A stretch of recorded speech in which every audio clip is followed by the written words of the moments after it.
Hey guys, so today we're going to be doing our third installation of Xactimate training. In this training, we're going to talk about the claims information. We're going to be talking about insurance information, coverages and losses, and parameters. We're going to be going over all the things that are important and the things that's not important as far as putting that information in. That part of Xactimate is pretty much data entry.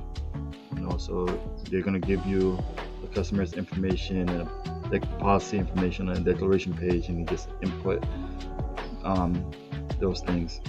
And today is also a cool day because I have an inspection today,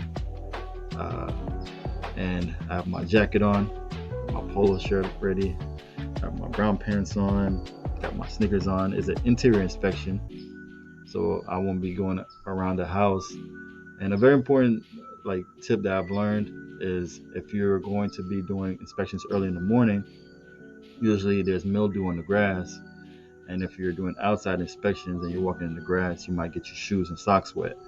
So one thing I learned to do is I bought non-slip shoes that you can use on the roofs as well to walk around in the mornings or pretty much all day, because when you're walking in the grass, your shoes and socks can get wet, and it takes a long time for your shoes and socks to dry out, and now you have wet shoes and socks that you're wearing all day.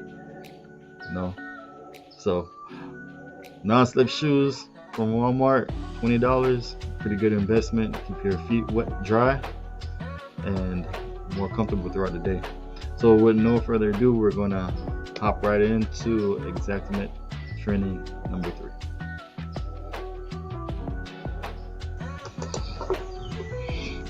3. Alrighty, so let's get into the Xactimate. So we're gonna create a new project, carrier estimate. So let's go ahead and create that. Alright, so we're in the claims information section. So a lot of times with insurance companies, this information is already filled in right there, but we're gonna go ahead and put them in. So the first, let's say John Doe, email john.doe@gmail.com,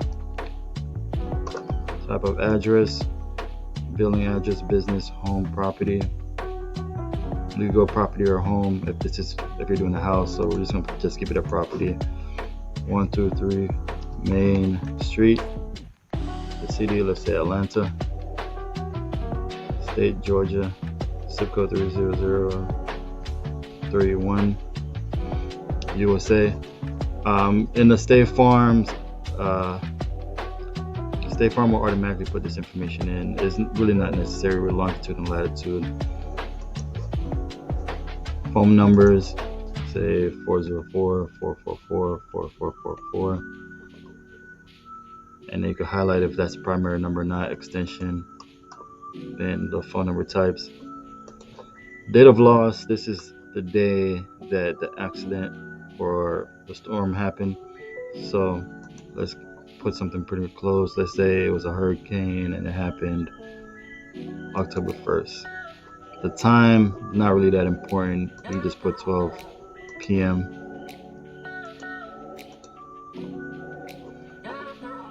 The date entered is today. It's the day that you received the claim. So let's say we received the claim on the 23rd. If you're a contractor, the day that you signed the contract with the insured. The day that you contacted the insured, let's say you received it on the 23rd, but they didn't give you permission to call until the 24th, so we're going to put the 24th, and then you can put the time, the exact time that you called. So we'll just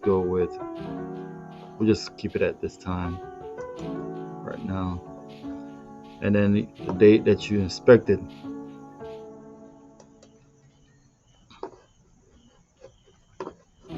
So we'll just go with the same time. And if you did not perform inspection, you just click that. But we're going to perform inspection. The claim rep information, this is automatically going to be put into by your insurance company. But if you're a contractor, you have to put this information in. So we're going to just use my information. We're going to use sample information.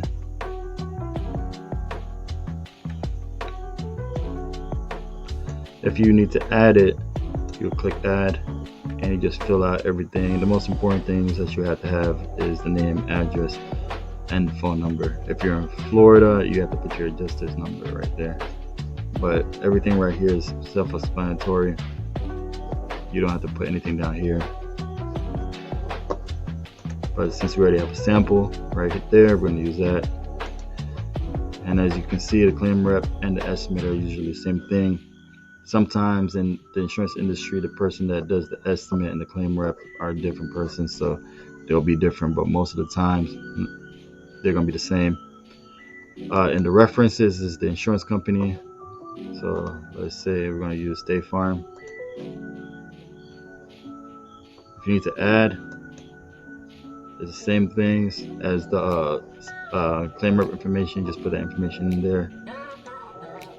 You can always edit it, delete it, whatever you need. But let's go State Farm.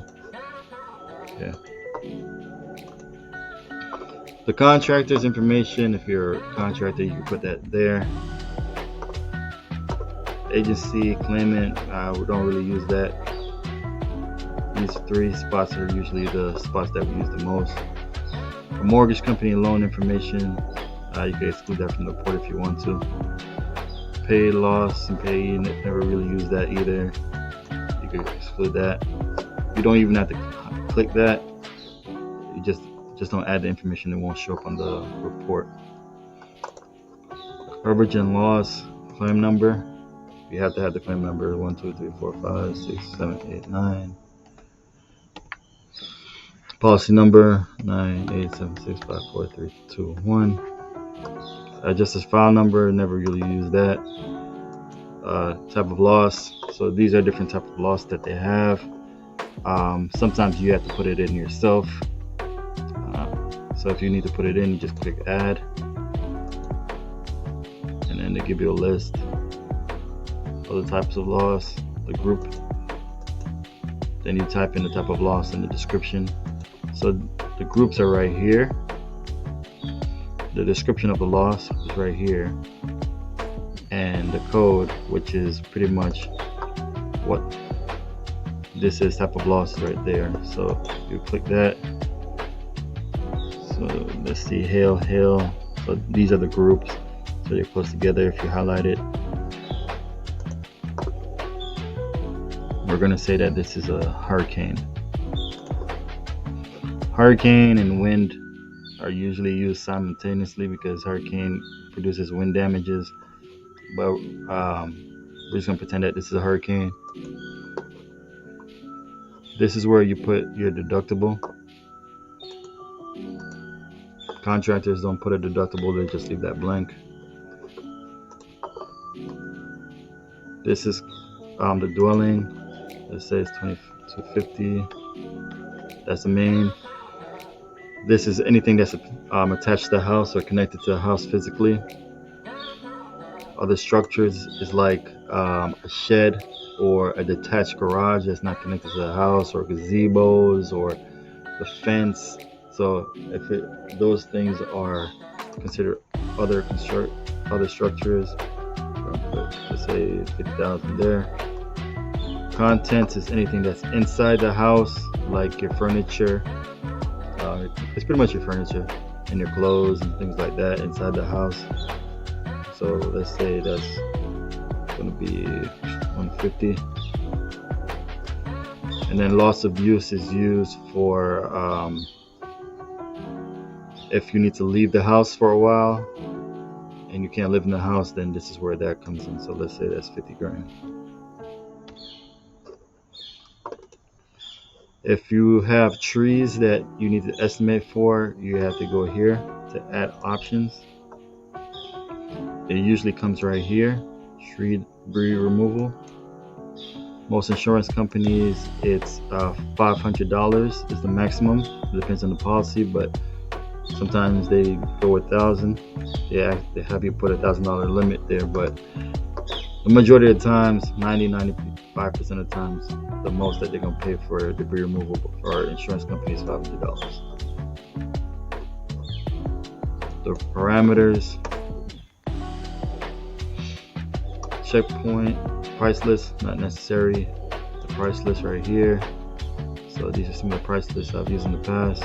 We're going to use the Atlanta price list, or you can request a price list. They usually pull it from the zip code that you put in. So let's download that. Alright, there it is. Hit next. And then it automatically populated tax jurisdiction. Let's take a look at that. See for the zip code, 8%. Price list filter, don't really use that. New constructions, activity, this information we don't really use at all. Here, add-ons, never used them before. Material depreciation. So you could set this, allows you to control how steep the depreciation is.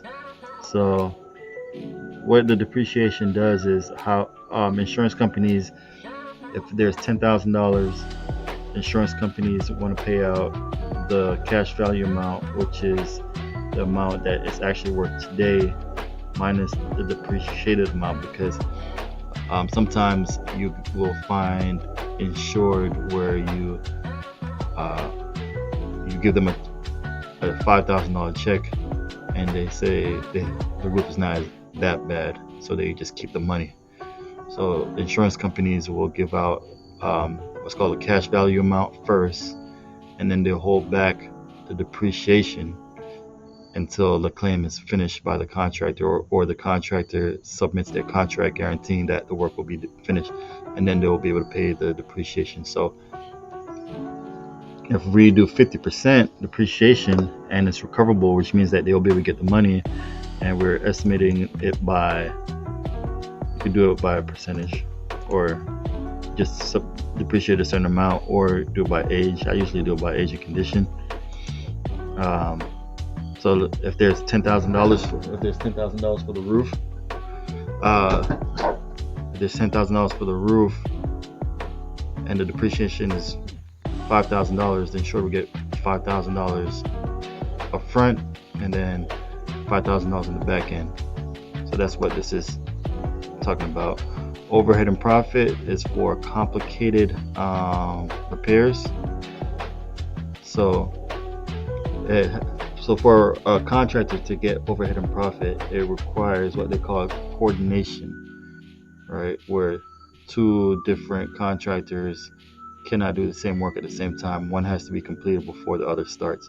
So if you're doing a roof repair and you're doing an interior repair, those two repairs can be done at the same time without any conflict. Like you're just doing a small drywall on the ceiling, that person could do it and paint it without interfering with the roofers. So those that can be done. So that won't qualify for overhead and profit.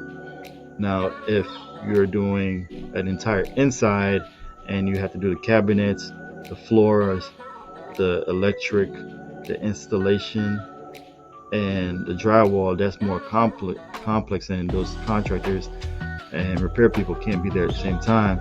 That will require overhead and profit. The company name and opening statements, closing statements are usually done for you. So you can just put that in sample.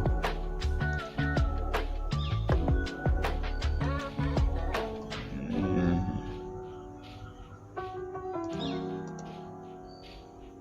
you just put that in. That's meant for personal property. So that's pretty much the claims information section. We're gonna wrap this up right now. but it's pretty straightforward. This is just data entry. This is probably the fastest part of doing an estimate that you're going to be doing. This, once you get really good at this will be done in about 2 to 3 minutes. You just copy and paste really from the documents that they give you. All right, so I hope you guys have a wonderful day. About to go to this inspection, knock it out real quick, and make some money. Thanks.